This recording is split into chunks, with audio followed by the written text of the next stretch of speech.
भक्तों श्राव न सोमवार कई कथा के अनुसार अमरपुर नगर में एक धनी व्यापारी रहता था। दूर दूर तक उसका व्यापार फैला हुआ था। नगर में उस व्यापारी का सभी लोग मान सम्मान करते थे। इतना सब कुछ होने पर भी वह व्यापारी अंतर्मन से बहुत दुखी था, क्योंकि उस व्यापारी का कोई पुत्र नहीं था।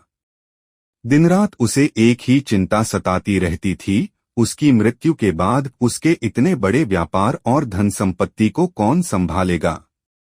पुत्र पाने की इच्छा से वह व्यापारी प्रति सोमवार भगवान शिव की व्रत पूजा किया करता था। सायंकाल को व्यापारी शिव मंदिर में जाकर भगवान शिव के सामने घी का दीपक जलाया करता था।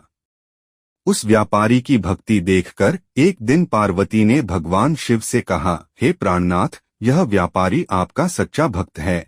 कितने दिनों से यह सोमवार का व्रत और पूजा नियमित कर रहा है। भगवान, आप इस व्यापारी की मनोकामना अवश्य पूर्ण करें।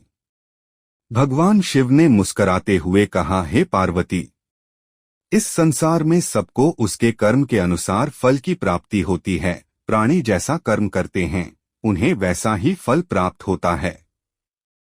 इसके बावजूद पार्वती जी नहीं मानी। उन्होंने आग्रह करते हुए कहा, नहीं प्राणनाथ, आपको इस व्यापारी की इच्छा पूरी करनी ही पड़ेगी। यह आपका अनन्य भक्त है, प्रति सोमवार आपका विधिवत व्रत रखता है और पूजा अर्चना के बाद आपको भोग लगाकर एक समय भोजन ग्रहण करता है। आपको इसे पुत्र प्राप्ति का वरदान देना ही होगा। पार्वती का इतना आग्रह देखकर भगवान शिव ने कहा, तुम्हारे आग्रह पर मैं इस व्यापारी को पुत्र प्राप्ति का वरदान देता हूँ, लेकिन इसका पुत्र 16 वर्ष से अधिक जीवित नहीं रहेगा। उसी रात भगवान शिव ने स्वप्न में उस व्यापारी को दर्शन देकर उसे पुत्र प्राप्ति का वरदान दिया और उसके पुत्र के 16 वर्ष तक जीवित रहने की बात भी बताई। भगवान के वरदान से व्यापारी को खुशी तो हुई, लेकिन पुत्र की अल्पायु की चिंता ने उस खुशी को नष्ट कर दिया। व्यापारी पहले की तरह सोमवार का विधिवत व्रत करता रहा। कुछ महीने पश्चात उसके घर अति सुंदर पुत्र उत्पन्न हुआ। पुत्र जन्म से व्यापारी के घर में खुशियां भर गईं। बहुत धूमधाम से पुत्र जन्म का समारोह मनाया गया। व्यापारी को पुत्र जन्म की अधिक खुशी नहीं हुई, क्योंकि उसे पुत्र की अल्प आयु के रहस्य का पता था। यह रहस्य घर में किसी को नहीं मालूम था। विद्वान ब्राह्मणों ने उस पुत्र का नाम अमर रखा। जब अमर 12 वर्ष का हुआ तो शिक्षा के लिए उसे वाराणसी भेजने का निश्चय हुआ। व्यापारी ने अमर के मामा दीपचंद को बुलाया और कहा कि अमर को शिक्षा प्राप्त करने के लिए वाराणसी छोड़ आओ। अमर अपने मामा के साथ शिक्षा प्राप्त करने के लिए चल दिया। रास्ते में जहाँ भी अमर और दीपचंद रात्रि विश्राम के लिए ठहरते, वहीं यज्ञ करते और ब्राह्मणों को भोजन कराते थे।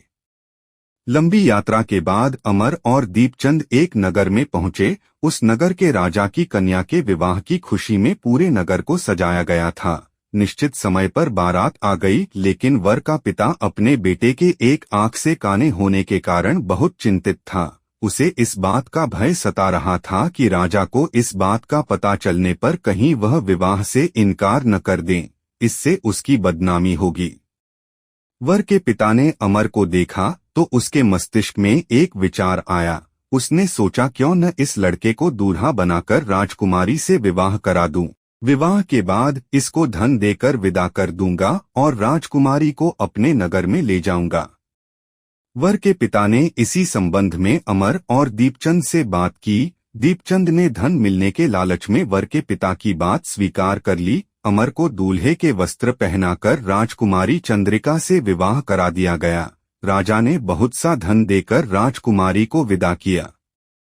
अमर जब लौट रहा था तो सच नहीं छिपा सका और उसने राजकुमारी की ओढ़नी पर लिख दिया, राजकुमारी चंद्रिका, तुम्हारा विवाह तो मेरे साथ हुआ था। मैं तो वाराणसी में शिक्षा प्राप्त करने जा रहा हूँ। अब तुम्हें जिस नवयुवक की पत्नी बनना पड़ेगा वह कान्हा है। जब राजकुमारी ने अपनी ओढ़नी पर लिखा हुआ पढ़ा तो उसने काने लड़के के साथ जाने से इनकार कर दिया। राजा ने सब बातें जानकर राजकुमारी को महल में रख लिया। उधर अमर अपने मामा दीपचंद के साथ वाराणसी पहुंच गया। अमर ने गुरुकुल में पढ़ना शुरू कर दिया।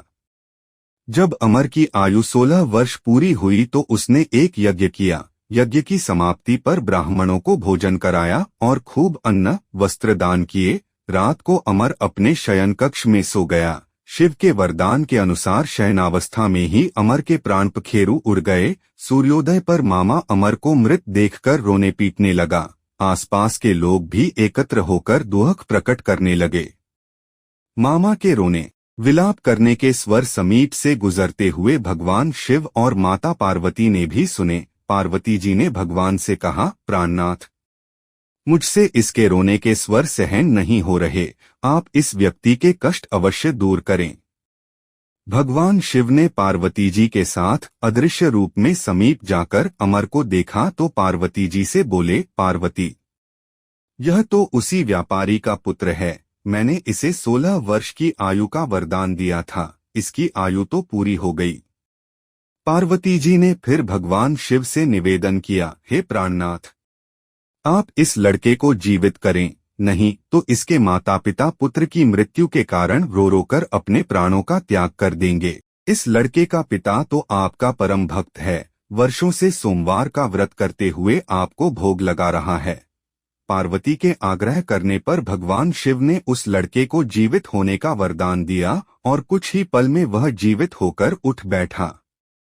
शिक्षा समाप्त करके अमर मामा के साथ अपने नगर की ओर चल दिया। दोनों चलते हुए उसी नगर में पहुंचे जहां अमर का विवाह हुआ था। उस नगर में भी अमर ने यज्ञ का आयोजन किया। समीप से गुजरते हुए नगर के राजा ने यज्ञ का आयोजन देखा। राजा ने अमर को तुरंत पहचान लिया। यज्ञ समाप्त होने पर राजा अमर और उसके मामा को महल में ले गया और कुछ दिन उन्हें महल में रखकर बहुत सा धन वस्त्र देकर राजकुमारी के साथ विदा किया।